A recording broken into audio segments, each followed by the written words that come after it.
Welcome to ಸುಕುಮ್ ಅಡುಗೆ ಮನೆ. ಇವತ್ತು ನಾನು ಡೊಣ್ ಮೆಣಸಿನ್ಕಾಯಿ ಎಣ್ಗಾಯಿ ಯಾವ ಥರ ಮಾಡೋದಂತ ಹೇಳ್ತಾ ಇದ್ದೀನಿ. ಇದು ಉತ್ತರ ಕರ್ನಾಟಕ ಸ್ಪೆಷಲ್. ಮೊದಲು ಈ ಥರ ಎಲ್ಲ ನಾವು ತುಂಬನ್ನು ತೆಗೆದಿಟ್ಕೋಬೇಕಾಗುತ್ತೆ. ಹಾಗೆ ಅದರೊಳಗಿರೋ ಎಲ್ಲ ಬೀಜ ಎಲ್ಲನ ಕ್ಲೀನಾಗಿ ನಾವು ಇಲ್ಲಿ ತೆಗೆದಿಟ್ಕೋಬೇಕಾಗತ್ತೆ. ಅಂದರೆ ಇದ್ರೊಳಗೆ ನಾವು ಸ್ಟಫಿಂಗ್ ಮಾಡ್ಲಿಕ್ಕೆ ಬರುತ್ತೆ. ಈ ಥರ ಎಲ್ಲ ಮಾಡಿದ್ಮೇಲೆ ನೋಡಿ ಇದಕ್ಕೆ ನಾವು ಮಸಾಲ ರೆಡಿ ಮಾಡ್ಕೊಳ್ಳೋಣ. ಮೊದಲು ನಾನಿಲ್ಲಿ ಒಂದು ಸ್ವಲ್ಪ ಶೇಂಗಾ ಕಾಳು ಹಾಕ್ಕೊಂಡು ಸಣ್ಣ ಉರಿಯಲ್ಲಿ ಸ್ವಲ್ಪ ಫ್ರೈ ಮಾಡ್ಕೋತಾ ಇದ್ದೀನಿ.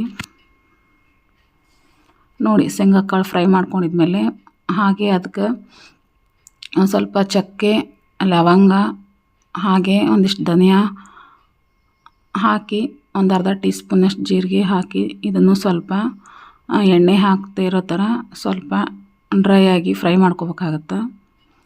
ಹಾಗೆ ಒಂದು 4 ಹಸಿಮೆಣಸಿನ್ಕಾಯಿ, ಬೆಳ್ಳುಳ್ಳಿ ಇವನ್ನು ಸ್ವಲ್ಪ ಫ್ರೈ ಮಾಡ್ಕೋಬೇಕಾಗತ್ತೆ. ಯಾಕಂದರೆ ಮೆಣಸಿನ್ಕಾಯಲ್ಲಿ ಖಾರ ಇರೋದಿಲ್ಲ. ಹಾಗಾಗಿ ನಾನಿಲ್ಲಿ ಸ್ವಲ್ಪ ಹಸಿಮೆಣಸಿನ್ಕಾಯಿ ಹಾಕ್ಕೋತಾ ಇದ್ದೀನಿ. ಆಮೇಲೆ ಸಣ್ಣಗೆ ಕಟ್ ಮಾಡ್ಕೊಂಡಿರುವ ಕೊಬ್ಬರಿ ಹಾಕ್ತಾಯಿದ್ದೀನಿ ನಾನಿಲ್ಲಿ. ಹಸಿ ಕೊಬ್ಬರಿ ಇಲ್ಲ ಅಂದರೆ ಒಣ ಕೊಬ್ಬರಿ ಆದರೂ ಹಾಕ್ಕೋಬೋದು. ಕೊಬ್ಬರಿ ಹಾಕಿದ್ಮೇಲೆ ಕೊಬ್ಬರಿ ಸ್ವಲ್ಪ ಹುರಿಲಿ. ಆಮೇಲೆ ಇದಕ್ಕೆ ಸ್ವಲ್ಪ ನಾವೇನು ಒಂದು ಈರುಳ್ಳಿ ಹೆಚ್ಚಿಟ್ಕೊಂಡಿರ್ತೀವಲ್ಲ ಆ ಈರುಳ್ಳಿನ ಹಾಕ್ಕೋಬೇಕಾಗತ್ತೆ.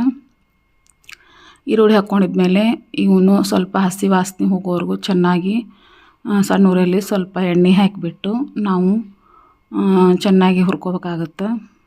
ನೋಡಿ ಈ ಥರ ಕಲರ್ ಚೇಂಜ್ ಆಗೋರು ಹುರ್ಕೊಂಡಿದ್ಮೇಲೆ ಸ್ವಲ್ಪ ಕರಿಬೇವಿನ ಸೊಪ್ಪು ಹಾಕ್ತಾಯಿದ್ದೀನಿ. ಕರಿಬೇವಿನ ಸೊಪ್ಪು ಹಾಕಿದ್ಮೇಲೆ ಇದನ್ನು ಸ್ವಲ್ಪ ಚೆನ್ನಾಗಿ ಹುರ್ಕೊಂಡು ಅದ್ರ ಜೊತೆನೇ ಸ್ವಲ್ಪ ಹುಣಸೆಹಣ್ಣು ಹಾಕ್ಕೋತಾ ಇದ್ದೀನಿ. ನೋಡಿ ಹುಣಸೆಹಣ್ಣು ಹಾಕಿದ್ಮೇಲೆ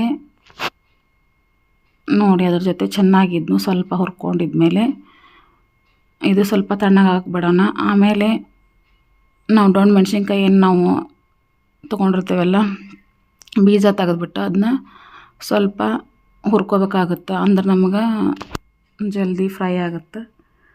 ನೋಡಿ ಈ ಥರ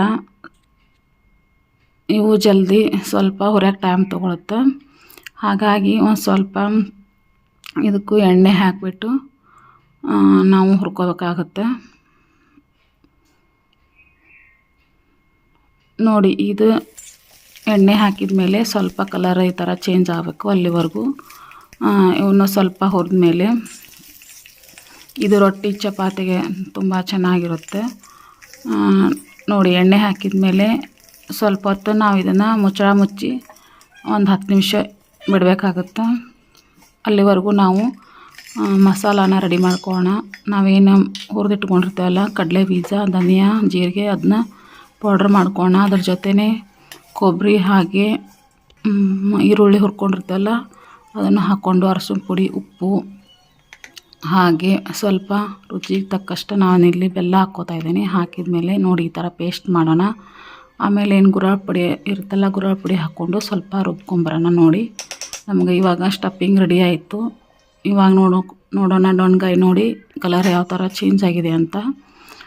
ಇವಾಗ ನಾವು ಏನು ಸ್ಟಫಿಂಗ್ ರೆಡಿ ಮಾಡಿ ಇಟ್ಕೊಂಡಿರ್ತೀವಲ್ಲ ಅದನ್ನು ಇದ್ರ ಜೊತೆ ತುಂಬ್ಕೊಳ್ಳೋಣ.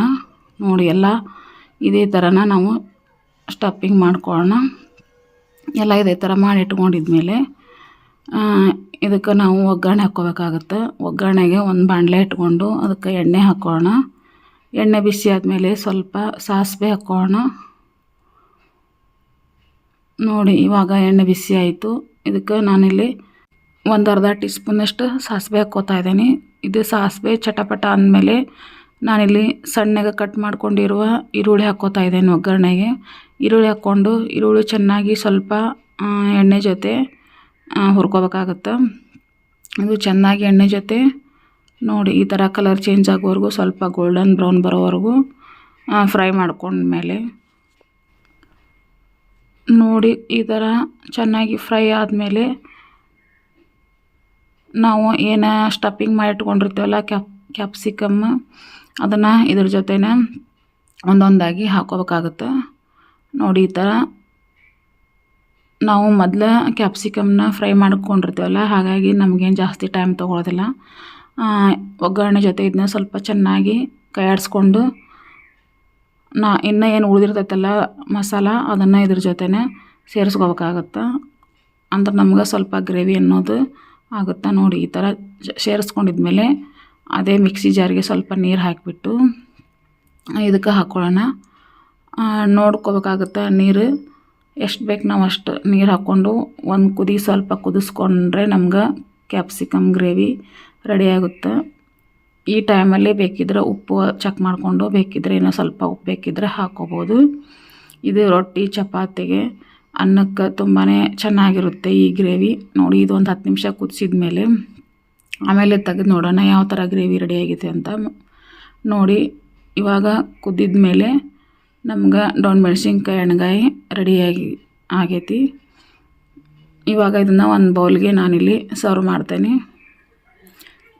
ನೋಡಿ ಎಷ್ಟು ಚೆನ್ನಾಗಿ ಬಂದಿದೆ. ಈ ವಿಡಿಯೋ ಇಷ್ಟ ಆಗಿದ್ದರೆ ಲೈಕ್ ಮಾಡಿ, ಶೇರ್ ಮಾಡಿ, ಹಾಗೆ ಸಬ್ಸ್ಕ್ರೈಬ್ ಮಾಡ್ಕೊಂಡು ನೋಡಿ.